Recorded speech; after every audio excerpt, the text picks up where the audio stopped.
There's something sitting quietly by your front door right now. Maybe it's a wet umbrella, a mirror that seemed like a good idea at the time, a trash bin you meant to move last week.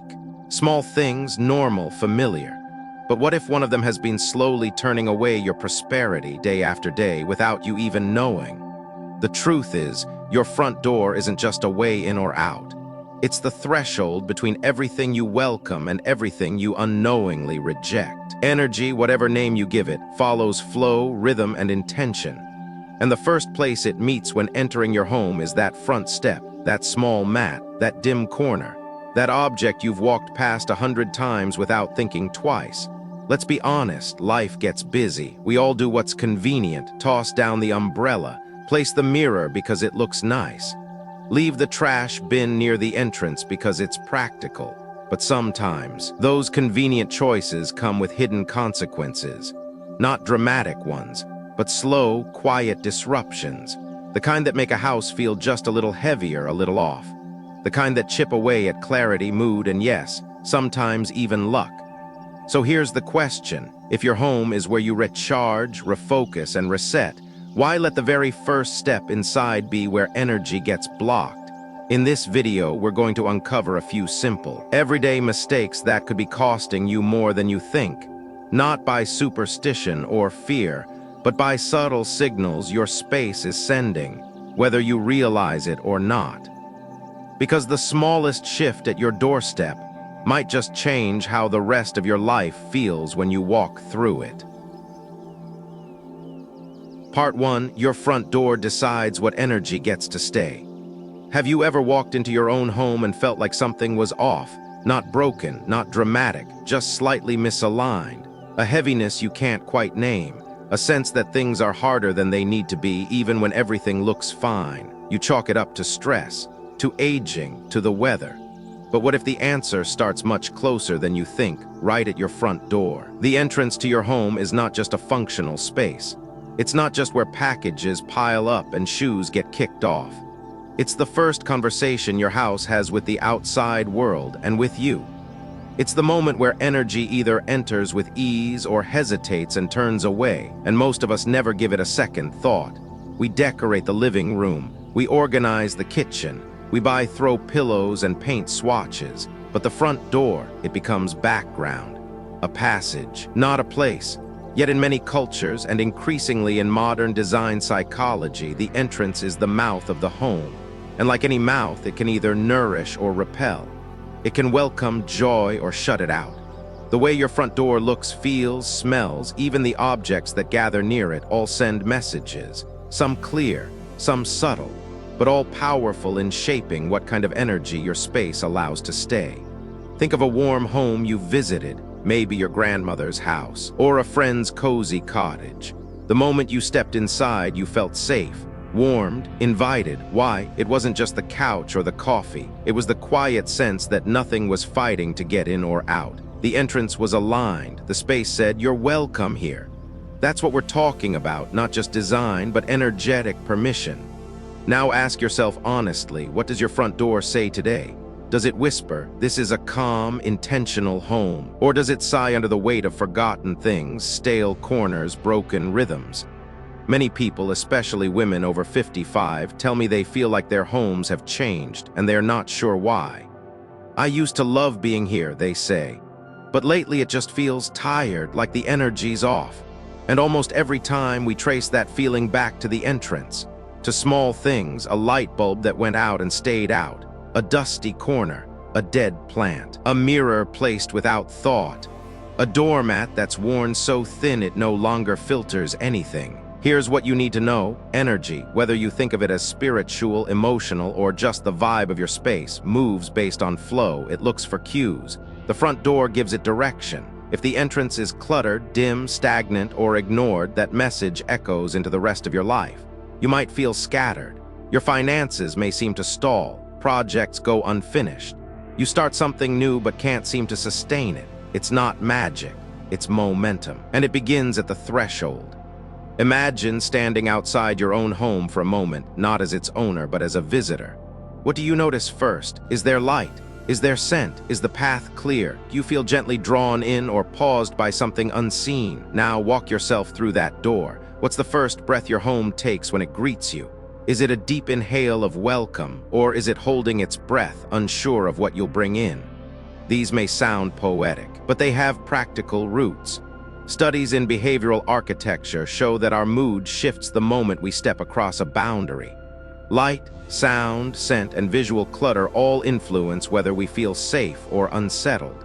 And when that first step into your home doesn't feel right, your nervous system notices, even if your conscious mind doesn't. That's why your front door matters more than you think. It's not just a design detail. It's a daily moment of transition, a gate between who you were outside and who you are allowed to be inside.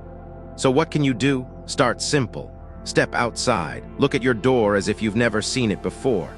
Ask, what's growing here? What's collecting here? Is this entrance telling the world you're ready for abundance or that you've stopped paying attention? Clean the handle, sweep the corners. Add light, not bright or artificial, but soft and warm.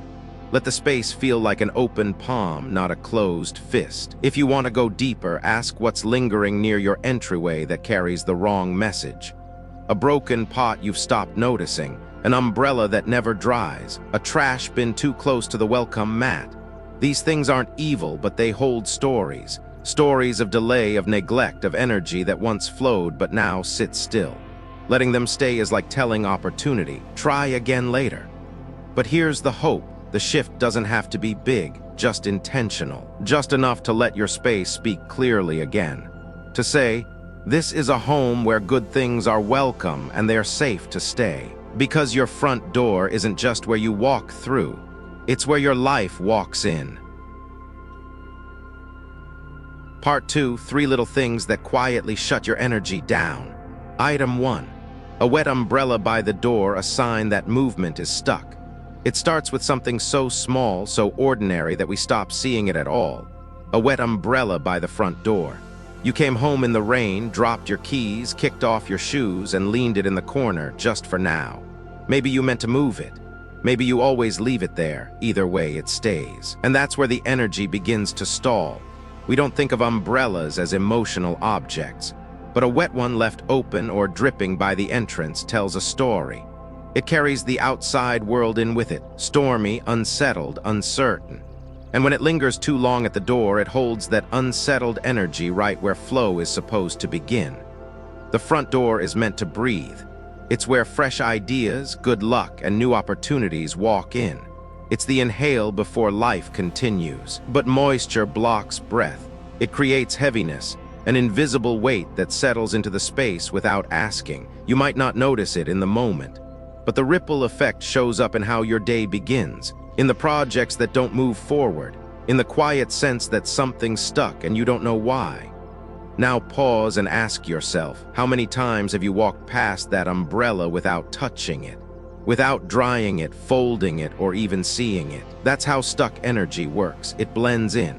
It becomes part of the background noise of your life, but the body still feels it. The mood still shifts. The air thickens just a little, and the things you want, clarity, movement, momentum, somehow feel farther away. And the issue isn't just the object, it's what it represents. Dampness is stagnation. A wet umbrella is unresolved motion. It's a cycle that hasn't completed itself. You made it home, but didn't quite finish arriving. You crossed the threshold, but left the storm hanging by the door. That lingering wetness isn't just physical, it's symbolic, and the house feels it. It's like an unfinished sentence, an open loop. The door says, let's move forward. But the umbrella whispers, not yet. Now imagine walking into that same space with a different intention. You come in, close the umbrella carefully, and bring it to a ventilated area, maybe the laundry room or the back porch. You let it dry fully. Then you fold it, tuck it away, and wipe the floor where water may have pooled. That single act says something powerful. The storm is over. We're back in balance. This space is clear and ready. It doesn't matter if your home is big or small. What matters is the message your habits are sending. A wet umbrella left out says, this home reacts, but it doesn't resolve. It signals emotional inertia, the kind where you keep waiting for something to shift, but nothing quite does. And here's what many women tell me, especially those who have raised families and spent decades creating a life.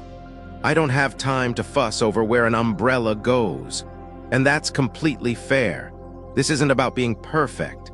It's about noticing the things that quietly undo the peace you've worked so hard to build. You don't need a new house. You just need to reclaim the entry as a place of intentional arrival, not accidental pause. Even more importantly, if you fold the umbrella while it's still wet and shove it into a corner, the problem compounds. That's when the stagnant energy gets trapped. It becomes heavy and sealed in. Just like emotions we never quite process, things we think we've put away but haven't really dealt with, the umbrella becomes a symbol of everything half-closed, half-handled. And then there's the floor, the water trail we forget to wipe. It's not just about safety or mess. In energy terms, water on the floor breaks the path. It interrupts the energetic line, just like trying to have a clear thought with constant distraction. Just like trying to build wealth when your flow is constantly leaking. You don't need to believe in magic to understand the metaphor. Broken flow equals broken focus. And broken focus means missed chances. So if this speaks to something in you, something quiet, unspoken, but real, just start there. With the next rainy day, with the next moment you cross that door. Notice what you leave behind and what you invite in. Ask yourself, does this entrance help me move forward or keep me circling back? Because the umbrella isn't just an object, it's a reminder. That movement only becomes momentum when it's followed through. That arrival only feels whole when nothing is left dripping in the corner. That the energy of your life begins at the door and you get to choose how it flows in. Item 2. A mirror facing your front door beauty that bounces good things away. It's beautiful, elegant, thoughtfully placed. A mirror that opens up your entryway, reflects light, and makes the space feel just a little more alive. You saw it in a magazine. Maybe a friend has won. Maybe it felt like the perfect touch to brighten things up. And it worked, or so it seemed. But if that mirror is facing your front door directly, it may be doing something you didn't expect. It might be bouncing away every good thing trying to enter your life. Let's not be dramatic. This isn't about fear, it's about awareness. Energy, whether you see it as spiritual, emotional, or simply the unspoken mood of a space, has direction. It flows like water. It moves like breath. It either enters and settles, or it enters and leaves just as quickly. Your front door is where this movement begins. And the very first thing energy encounters should not be its own reflection. When a mirror sits directly across from the entrance, it reflects everything back out. The light, the motion, the intention. Good energy approaches your home and is sent right back where it came from. It's not about the mirror being bad. Mirrors are powerful. They amplify, they open. But that's the very reason we must be careful where they point. Because if the energy doesn't stay, then neither does momentum, neither does luck, neither does ease. Have you ever felt like you're trying, and yet nothing sticks? The opportunities come but slip through your fingers.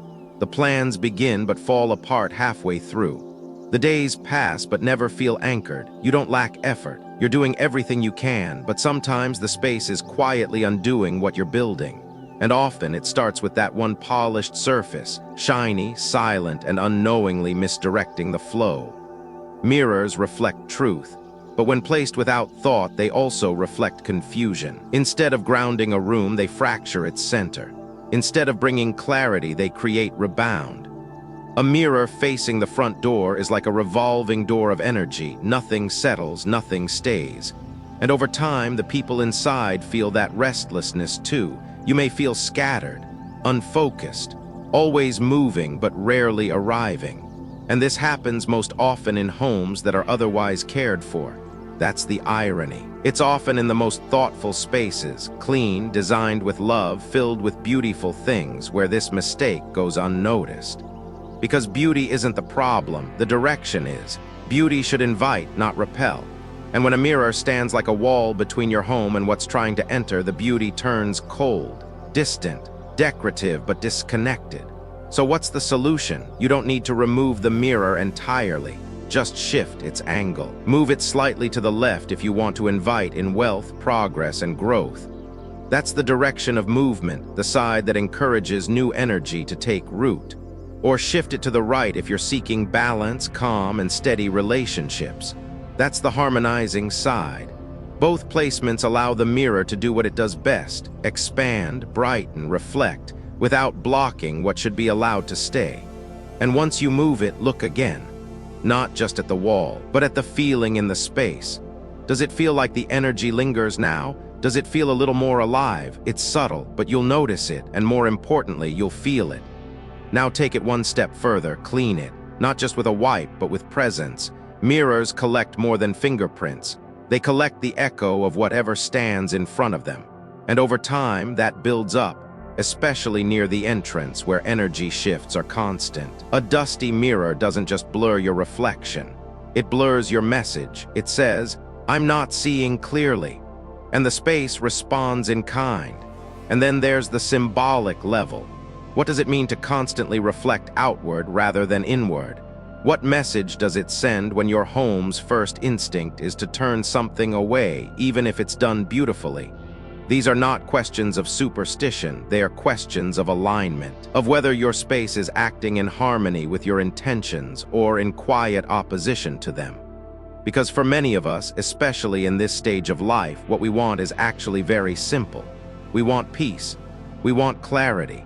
We want a home that feels like it gives back to us, not just holds our things. But if the very first surface our energy meets is a mirror saying, "Go back," then we're beginning each day with resistance, however subtle.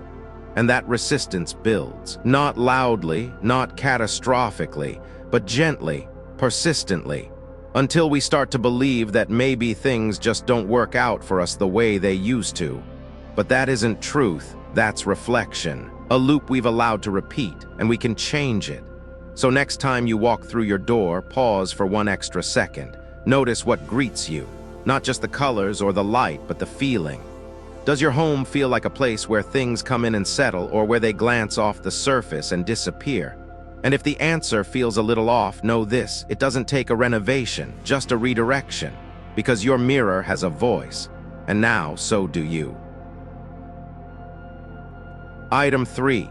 A trash bin by the door, the scent of forgotten energy. It doesn't shout, it doesn't demand attention. It just sits there, practical, silent, easy to ignore. A trash bin near your front door. Maybe it's tucked beside a table behind a plant or slid just out of view. You placed it there because it made sense. It's close to the kitchen, close to where you sort the mail, close to where you toss junk you don't need. And that's the problem, it's too close. In homes where everything has its place, the trash bin often ends up somewhere visible, but mentally forgotten. It becomes background, but energy doesn't forget. Your home doesn't forget. Because trash, even when sealed with a lid, tells a very specific story. And when that story begins at the door, it sends a message that most of us would never say out loud. This is a space where the unwanted collects, where the discarded lingers. The front entrance is where new energy is meant to arrive, where possibilities knock, even if just symbolically. And the first thing that greets them is the scent, not always literal, but always real, of what no longer serves you. Energy doesn't just follow design, it follows emotion, it follows memory. And when the first impression your home gives is one of decay, even in the most subtle way, good things tend to pause or pass right by. You might say, "It's just a trash can, it's clean, I take it out." But we're not talking about hygiene, we're talking about message, mood, vibration. A trash bin near the door quietly becomes a symbol of neglect, of what's unfinished, of what's gathering but not being let go. Over time, that buildup begins to mirror your own experience. You might feel a little more tired, a little more emotionally cluttered. You start forgetting things, you start leaving tasks undone, not because you're lazy, but because your space is sending subtle signals that say, "Let's not finish that just yet." And there's something even more personal about this mistake, because it usually comes from someone who cares deeply about their home. Someone who's thoughtful, efficient, and responsible, which makes it harder to notice. You've built systems that work. You've chosen where everything goes, but sometimes practicality overrides presence, and a tiny, well-placed bin quietly begins to shift the entire energy of your space without making a sound. Smell is memory. even faintly, even subconsciously. A trash bin near your door may not stink, but it will carry the echo of everything it holds. The packaging of what you've consumed, the scraps of what you've outgrown, the wrappers of moments already lived. And that echo lingers, not just in scent, but in emotion. You begin each day stepping over what's already expired, and the body notices even when the mind does not. Have you ever wondered why some days you walk into your home and feel instantly heavy, like you're dragging something invisible behind you? Look down. Look right. Look left. What's near your front door? Is there a subtle weight collecting in your space, one you never meant to keep? Now imagine entering a home where the trash is unseen, not denied, not ignored, but respectfully placed, tucked behind a cabinet, hidden in the kitchen corner, moved out to the balcony. Suddenly, the energy shifts. The entrance feels clearer. The air feels easier to breathe. Even if nothing else has changed, that one decision creates space, physically, emotionally, energetically. And what about the emotional layer? A trash bin near the door reinforces the feeling that life is always about catching up, always in cleanup mode. You come home, and instead of exhaling, your body thinks, there's more to take care of. It's subtle, but it's there. And for anyone who spent decades managing a household, supporting others, staying on top of everything, this little detail quietly drains you without asking permission. But here's the good news. It's one of the easiest things to fix. No renovation, no shopping spree, just intention. Move the bin. Give it its own quiet corner away from the energy you want to welcome. If it has to stay near the entry for practical reasons, then elevate its presence. Use a closed bin. Line it with something beautiful. Add a few drops of citrus oil, orange, lemon, lemongrass. These scents don't just mask odor. They reset the emotional tone. They say, this is clean, this is complete, this is cared for. And take it one step further, create a rhythm. Don't let the bin overflow. Don't let it become invisible. Let the act of taking out the trash be a ritual, not a chore, but a clearing. A way to say, I release what's done. I open space for what's next. Because that's what energy responds to, not perfection, but participation, not aesthetics, but intention. We often underestimate how small physical details shape our internal experience. But your home is not just where you live. It's where your feelings live, your thoughts, your hopes, and if those feelings begin each day brushing past yesterday's scraps, it becomes harder to feel new, fresh, open. The door may be unlocked, but the energy doesn't feel invited. So stand at your entrance today.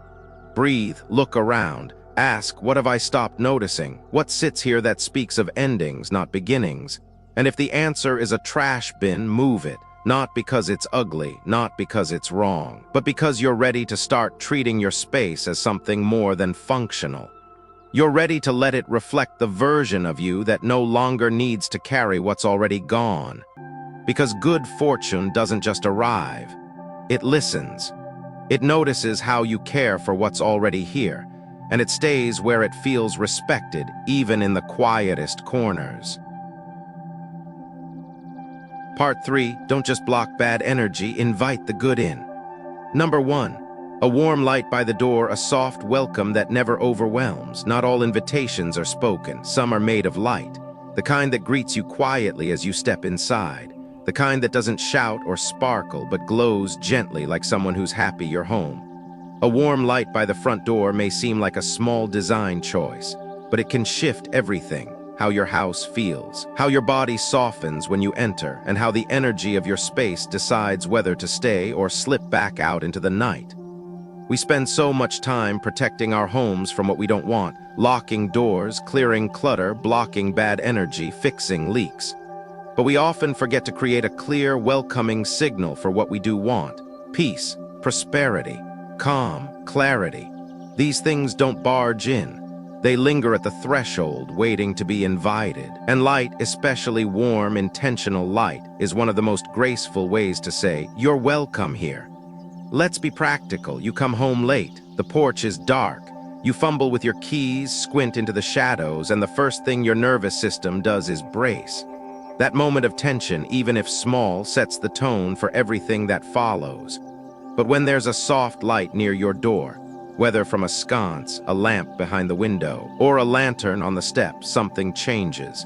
You don't just see the door, you feel seen. The house says, "I've been waiting." It's a quiet exchange, but a meaningful one. And for anyone living alone or stepping into silence after a long day, that light becomes more than decor. It becomes a companion, a sense of arrival. And energetically, it acts like a beacon, guiding good energy toward your space, helping it find you, letting it know this is a place of care. But here's where it gets even more powerful. Warmth matters more than brightness. A glaring porch light can feel sterile, even harsh. It illuminates but doesn't soothe. A too-dim entry can feel like the house is retreating inward, unsure of who's coming. But a soft amber glow, that's the sweet spot. It mimics candlelight. It brings a human warmth to an otherwise empty space. And in terms of energy, it signals a safe harbor. A space alive but not loud. Present but not demanding. And think about the message it sends, not just to energy but to you. Every time you come home and that warm light is waiting, you receive a quiet affirmation. You've arrived. You can rest now. It's not about the wattage, it's about the feeling. And in a world that often overwhelms us with screens, noise, and constant stimulation, having one corner of life that simply glows, no agenda, no urgency, is a gift we rarely give ourselves. Some might say this sounds poetic, even overly sentimental. But consider this, our brains are wired to respond to light, not just visually, but emotionally. Studies have shown that warm lighting lowers cortisol, relaxes the nervous system, and creates a sense of safety and ease. It's not spiritual fluff, it's biological truth. And when that lighting is placed with care, especially at the point of transition from outside to in, it becomes more than ambience. It becomes therapy, permission. A daily ritual that whispers, let the outside stay outside, you're safe here. So how do you choose the right light? Start with tone. Look for bulbs that mimic natural sunset hues, soft yellows, gentle golds, nothing too blue or bright. Avoid motion-activated lights that flash like alarms. What you want is steadiness, a sense of rhythm. Consider placing the lights slightly to the side of your main entry, not directly overhead. This asymmetry creates warmth without pressure. It guides rather than exposes.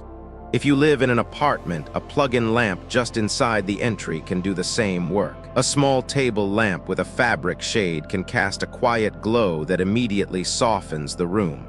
You don't need a grand chandelier. You need something that says, this home holds light. And here's something important, don't leave it on all day. Light only carries meaning when it contrasts with the dark. Let it glow during the hours when you come home, or during moments when you want to anchor peace. A light that's always on becomes background. A light you choose to turn on becomes intention. That moment, flicking the switch, seeing the glow, becomes part of your return. A ritual that marks the end of effort and the beginning of being. For some, this ritual becomes sacred. They light the entry lamp before guests arrive, before loved ones return from work, before stepping into the house after a long walk. And even when no one is expected, they light it anyway, because they are coming home. And they deserve to be welcomed, too. In many ways, light is memory. The memory of warmth, of gathering, of safety. And when we place it with care, especially near our thresholds, we tell our homes and ourselves that we are worthy of soft landings, that we are still willing to receive, that we believe good things are not just out there, but already finding their way to us. So tonight, when the sun begins to fall and the outside world begins to quiet, turn on a light by your door. Not to see better, but to feel more. Let it be your welcome sign, not just for visitors, but for every part of you that longs to come home.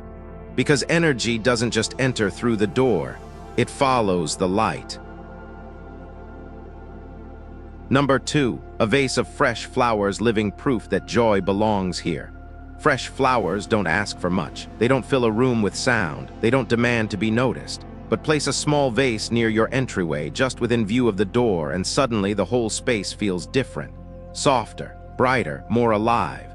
A vase of fresh flowers at the entrance is more than decoration. It's a signal. It says, joy lives here. It says, this home is awake. In a world where so much is artificial, Scents pumped from bottles, plastic plants on shelves, digital images behind screens. Something real is revolutionary. Flowers are real.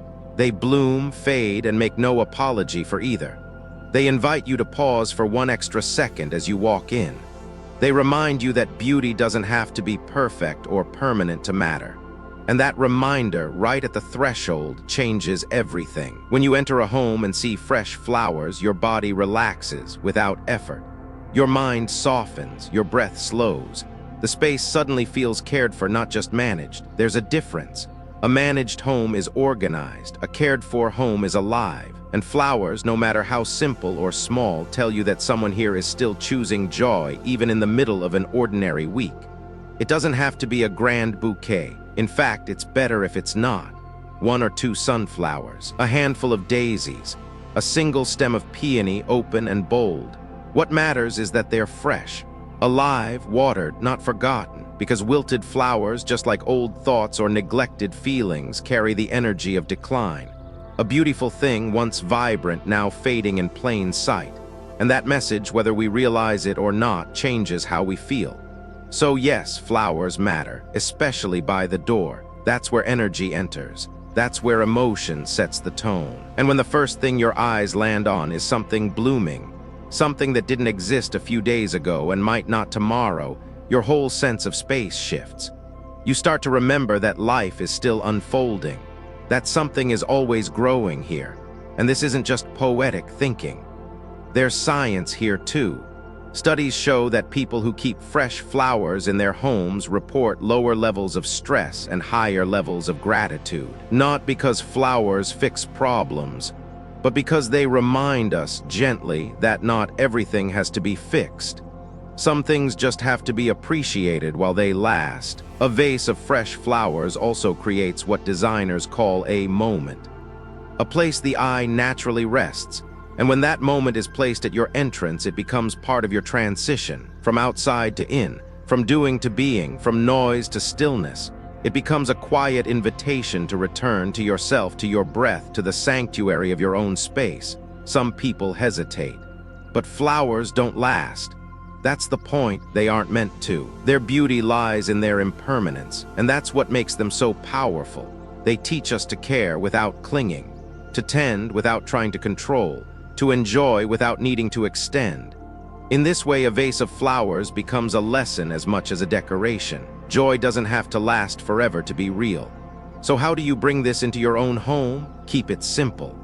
A small glass jar, a thrifted ceramic cup, a slender vase, whatever you already have. Choose flowers that speak to you.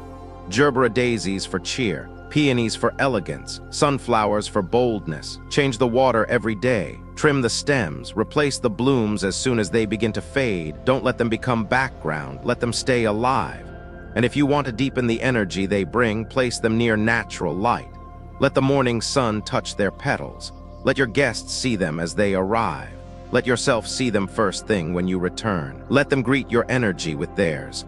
Living energy to living energy, not loud, not forced. Just present. You don't need to be a flower person. You just need to be someone who wants your space to feel more like life and less like storage. Someone who understands that a house isn't just a shelter, it's an echo of your inner world.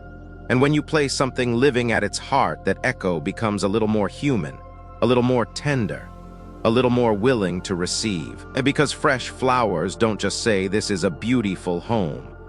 They say, "This is a home where joy is allowed, where beauty is chosen, where life is still growing even now." And if that's not a message worth sending at the door at the start where every day begins, then what is? Number 3, a softly ticking clock to help energy stay, not wander. There's something deeply comforting about a softly ticking clock. Not the loud, echoing kind you hear in empty hallways, but the subtle rhythm of time passing gently, steadily, like a whisper in the background. When placed near your front door, that sound becomes more than a way to tell time. It becomes a quiet anchor for your home, a reminder that things are still moving, but they are not rushing away. We often think about energy in terms of attraction, how to call in what we want, how to keep the bad out. But once energy arrives, once peace, luck, or clarity actually finds its way into your space, what helps it stay? What helps it settle instead of scatter? The answer, surprisingly, may be rhythm. And rhythm in the home often begins with a single, steady sound, tick, tick, tick. A clock near your front door does more than mark minutes. It sets tone. It signals structure. And without ever saying a word, it tells incoming energy. This place has a pace. It knows how to hold what it receives. Think of it like breathing. If the breath is shallow, erratic, unfocused, your body feels tense. But if the breath is calm and steady, everything inside begins to soften. A ticking clock offers the same gift to your home and to everyone who walks through it. And that's not just theory. Our bodies respond to rhythm. Babies fall asleep to a heartbeat. Adults concentrate better with soft repetition. Music calms us not just because of melody, but because of beat. And when the energy of your space is ungrounded, when things feel scattered, rushed, or chaotic, that's often a sign there's no rhythm guiding the flow. A clock brings that back, softly, humbly, without fanfare. But the kind of clock matters. Not every ticking sound soothes. Loud, jarring clocks can create more agitation than calm. The goal is subtle presence, something you may not even hear unless the room is quiet. But once you notice it, you feel better for it. Round-faced clocks are best. Circles suggest continuity, wholeness, and movement without edges. Avoid clocks that are broken, battery dead, or stuck. A stopped clock sends the worst message of all. Nothing's moving here, everything's stuck. And energy, just like people, tends to believe what it's told. If you've ever walked into a home and felt a kind of quiet chaos, a sense that things are drifting, like everyone's busy but nothing's truly happening, look around. Is there any rhythm, any anchor? A softly ticking clock near the entrance can be that anchor. It doesn't command the room, it just holds time, holds space, holds attention in a way that says, let's move forward, but gently, together. There's also a deeper symbolic meaning here, especially for women who have spent years holding households together. The ticking clock becomes a kind of permission, that even in a world of digital reminders and endless urgency, your home can move to a rhythm of your own choosing, a pace that honors rest, a pace that welcomes focus, not frenzy. Some people are afraid of clocks. They associate them with pressure, deadlines, aging, but that's only because we've learned to see time as a threat instead of a gift. When placed with care, a clock near your front door doesn't rush you. It grounds you. It turns time into a soft companion, not a sharp demand. And yes, clocks need maintenance, fresh batteries, clean glass, a little dusting. But that too is part of the message. Energy that's respected continues to give.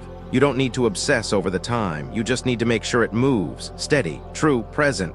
Where should you place it? Ideally, not too high, not where it looms. Let it rest in your line of sight, not to be stared at, but to be felt. A small wall clock above a side table, a desk clock near the shoe bench, even a mantle clock across from the door. Just make sure it's not blocked, not buried behind decor, not forgotten. And absolutely never placed where the ticking creates anxiety, like in a narrow hallway where every second feels louder. If you're someone who hasn't lived with a ticking clock in years, someone who's grown used to digital displays and phone alerts, this might feel strange at first. But give it time. Let the space reacquaint itself with gentle rhythm. Let your mind adjust to a different kind of timing, one that isn't measured by productivity but by presence. And here's the most important part. This isn't about nostalgia. It's not about going backward. It's about remembering that homes, like people, need rhythm to thrive. Not just structure, not just silence, but something in between. A gentle beat that reminds you you are here. This is now. And something is always moving, even when you're still. So tonight, or tomorrow morning, when the house is quiet and the light is soft, stand by your front door and listen. If there's silence, ask yourself, what kind of rhythm do I want to hear when I come home? What kind of flow do I want to set for the hours ahead? And if the answer includes peace, steadiness, and clarity, then maybe all you need is a simple clock. One that ticks softly, faithfully, like the heartbeat of a home that knows how to hold what matters. Because energy doesn't just need to be invited, it needs to be kept. And a rhythm, a soft, steady rhythm, is how we let it know you're safe to stay. Part 4, things we forget to clean that silently reject abundance. Some things are so familiar we stop seeing them. A dusty corner, a faded doormat, a streaked window pane. We walk past these little details every day, not because we don't care, but because we're busy managing life, holding things together, doing our best. But what if these small things were quietly turning abundance away? We often think of clutter as the problem. And yes, clutter is loud. It's visible, but what's more dangerous than clutter is neglect. Not because it's dramatic, but because it's silent. The forgotten objects, the unwashed surfaces, the dull light bulbs, these are the subtle messengers of stagnation. They don't yell, they whisper, and their message is always the same. Nothing important happens here anymore. Let's start with something simple, the doormat. It sits outside or just inside your door, patiently catching the dirt from every step. It's your home's first defense, your silent greeter. But over time, that mat fades. It thins, it frays at the edges, and without realizing it, the very object meant to filter energy begins to spread the opposite message. Instead of stopping dirt, it becomes part of it. A worn-out mat says, "We're not paying attention anymore." It doesn't matter if it was expensive or a gift or still technically fine. When the mat no longer feels fresh, neither does the welcome. And that matters, because the first step into your home sets the emotional tone for everything that follows. If that first step feels like something you've given up on, what else have you given up on without knowing? Then there's the mirror, especially the one near the front door or in a hallway. When it was new, it sparkled. You looked into it and felt clear.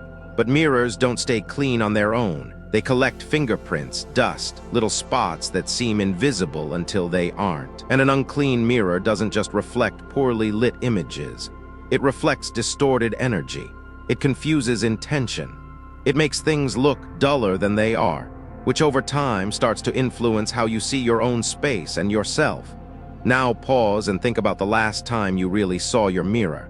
Not glanced at it, not used it to check your hair, but actually saw it as a surface that speaks back. If the mirror is foggy, streaked, or even cracked, that message is absorbed by your space every single day, and eventually it becomes internal. I'm unclear, I'm unfocused, I don't really see where I'm going. Not because of who you are, but because of what you're standing in front of.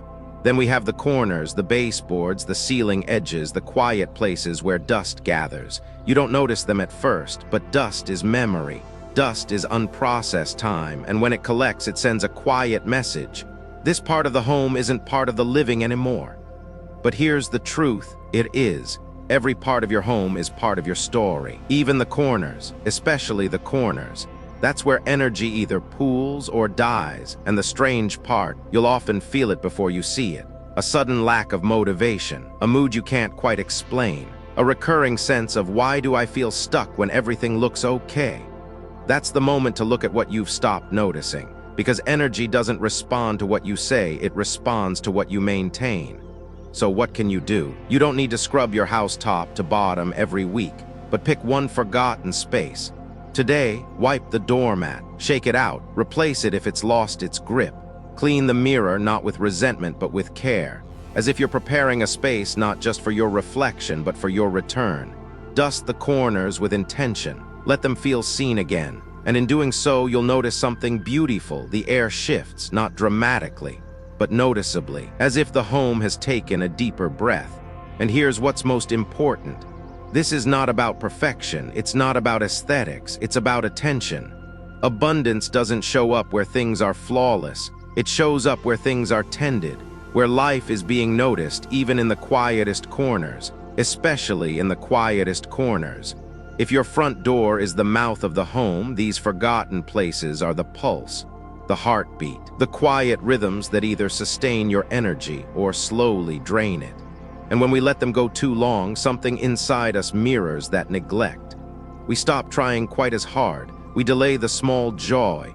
We tolerate the dim light, the stained rug, the half-broken thing. And we tell ourselves it's just how life is now, but it's not.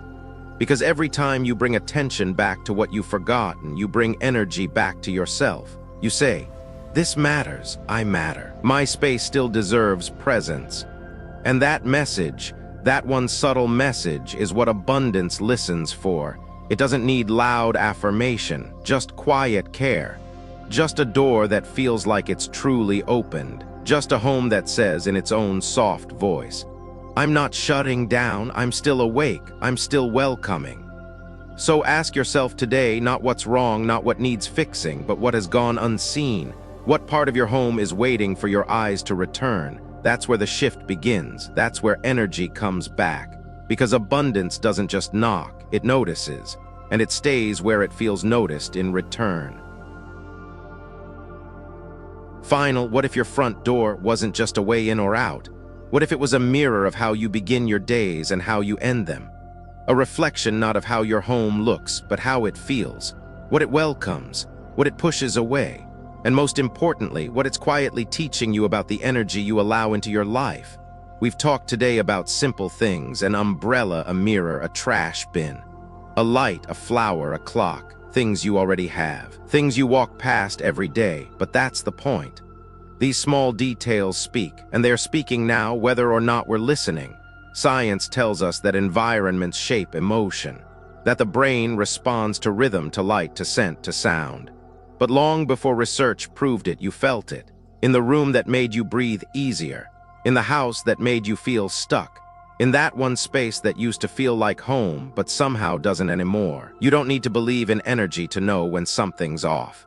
You just need to notice what's been ignored. Because the front door isn't just where you come and go, it's where your life receives. It's where momentum begins, and when it's neglected, so is your direction. But when it's tended, even with small, loving acts, a light turned on, a mirror gently moved, a doormat replaced, something opens again. Not just in the space, but in you. So tonight or tomorrow morning, before the day takes you elsewhere, stand at your door. Look, listen, what story is it telling, and what small, beautiful change could help it say something new? Thank you for being here, for giving your home and your energy this kind of attention. It's not about perfection, it's about intention, and today you've chosen presence. Wherever you are, may your door open easily. May light greet you softly, and may everything good find its way in and stay. See you in the next video. Your home is listening, and so is your life.